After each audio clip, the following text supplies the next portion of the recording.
Mga ka-reels, ayan, magluto tayo ng beef steak. Beef steaks na sibuyas. Mas maraming sibuyas kasi gusto ko ang maraming sibuyas sa beef steak. Yan.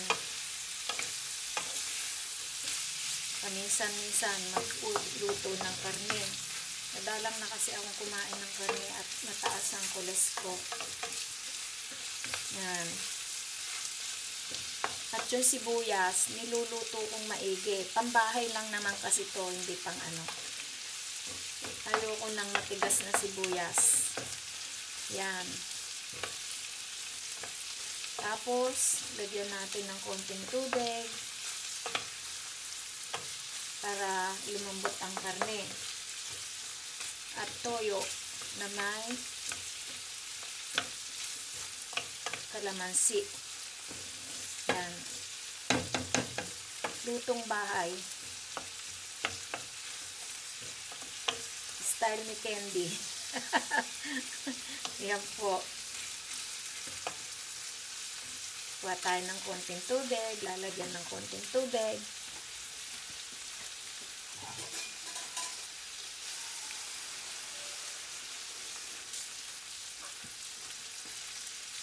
Yan. Lagyan ng konting tubig. Palambutin. Pag malambot na, doon ko ilagay ang toyo.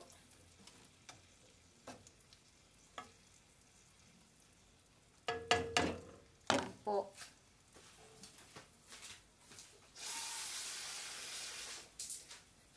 Dagdagan ng konting tubig para mas malambot pa siya.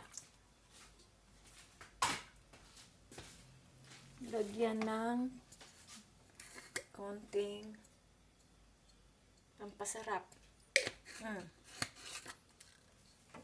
Yan. Luto. Yan po ang style ko sa beef steak. Takpan natin para lumambot. Mga 20 minutes siguro, 15 minutes. Malambot na siya. Okay po.